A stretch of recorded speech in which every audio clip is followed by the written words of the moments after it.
Buen día traders, habla Nino Russo. Hoy es martes 29 de noviembre del 2022. Son las 5:25 en Arizona, las 9:25 en Buenos Aires. Falta poco más de 2 horas 5 minutos para la apertura de los mercados.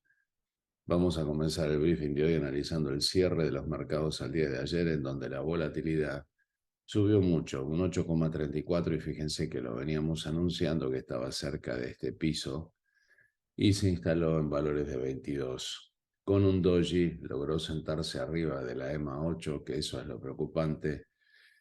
Fíjense que hay una divergencia alcista en el MACD y, lo que es peor, el DMI de la ADX cruzando la línea de la ADX, que básicamente eso es como indicar que tocó el piso la volatilidad y puede llegar a subir. Eso es lo verdaderamente preocupante.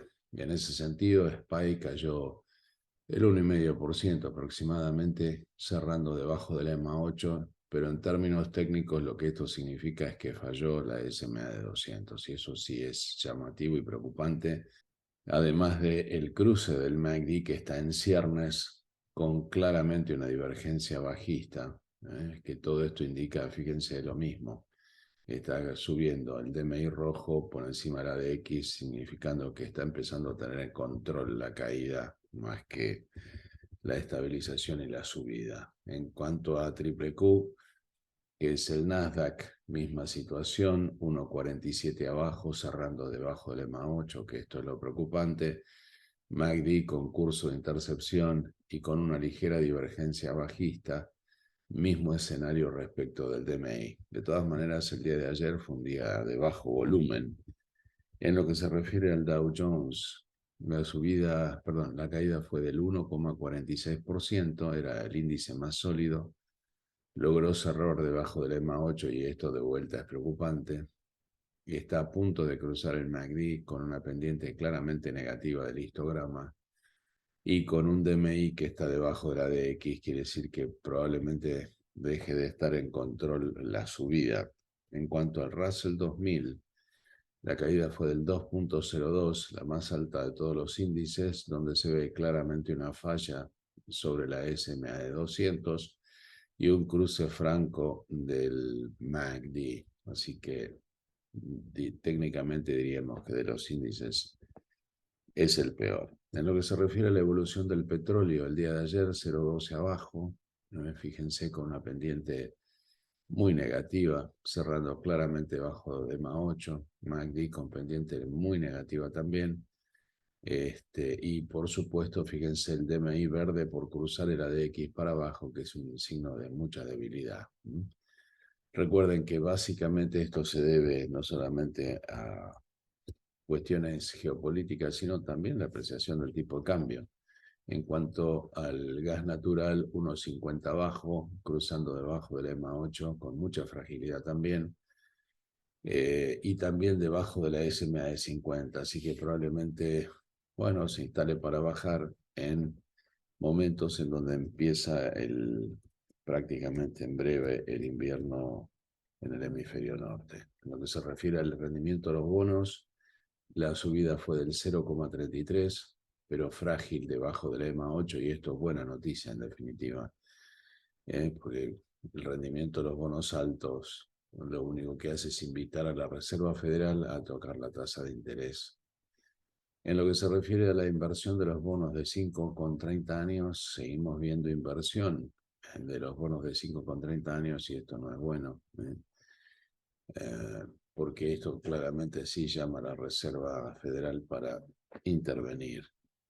En lo que se refiere a los metales preciosos, comenzando por el oro, bajó el 0,79%, cerrando debajo de la EMA 8. En cuanto a la plata, SLB, 2,33 abajo, cerrando debajo de la EMA 8. En lo que se refiere a las criptomonedas que fueron usadas durante bastante tiempo como alternativa de inversión, 1,72 arriba porque está subiendo el Nasdaq esta mañana.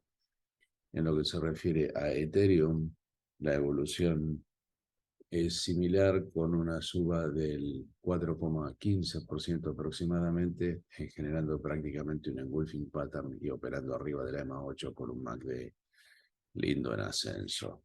En lo que se refiere al movimiento de las mega caps, comenzando por Amazon, en el día de ayer 0,58 arriba, con una suerte de shooting star que no le alcanzó para cerrar arriba de la EMA 8, en el caso de Meta, que es Facebook, con una movida del 2,36% abajo, cerrando abajo de la EMA 8.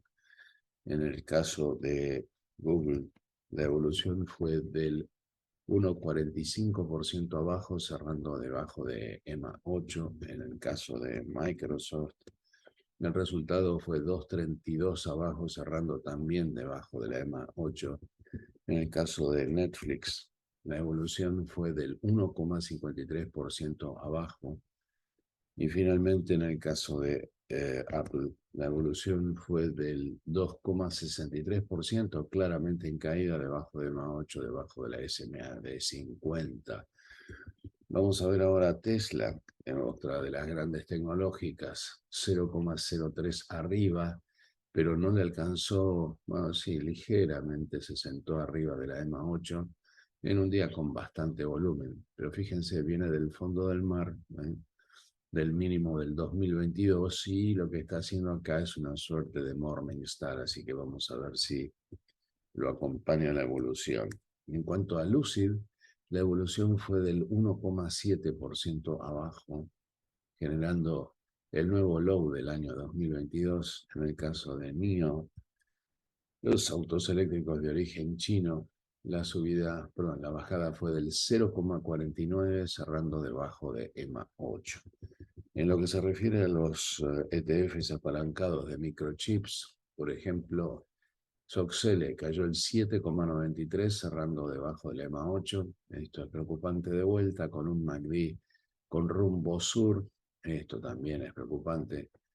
Vamos a ver el otro ETF interesante como LABU, que es el de las biotecnológicas, 5,23% abajo, cerrando debajo de la EMA 8. El Nasdaq esta mañana 54 puntos arriba, fíjense que está instalado ligeramente debajo de la EMA 3 y de la EMA 8, arriba del Volatility Stop y del Trendinator. Todavía se mantiene fuerte. Lo preocupante es el DPO, que ya tiene rumbo sur y sigue todavía frágil en la semana debajo del Trendinator, aunque arriba de la EMA 3 y la EMA 8. O sea que todavía con problemas y fundamentalmente asociado a lo que se va a informar esta semana, en particular a partir del día miércoles, donde aparece mucha data relevante. Standard & Poor's 10 puntos arriba esta mañana. Fíjense la otra cosa importante, la volatilidad. Por suerte la volatilidad está ligeramente en baja, un 0,6% después de la suba brutal de ayer, debajo del volatility del Trendinator, y básicamente en términos técnicos está entrando en la trampa del EMA 3 y la EMA 8, quiere decir que todavía está en condiciones de volver a producir una falla que sería beneficioso. Aunque fíjense que el Commodity Channel Index ya está muy cerca de la mitad, que significa que está cerca del promedio de 20, con un T21-22 que ya inició un ciclo correctivo. En lo que se refiere en la semana, fíjense que está bien en la semana, arriba del volatility y del trendinator, así que vamos a ver. En términos prácticos se está oscilando alrededor de esta resistencia a largo plazo, más allá de que falló en la resistencia de la SMA de 200. En lo que se refiere al Russell 2000, la evolución es de 6 puntos arriba, aunque este está más frágil que todo. Fíjense que cerró debajo del Trendinator.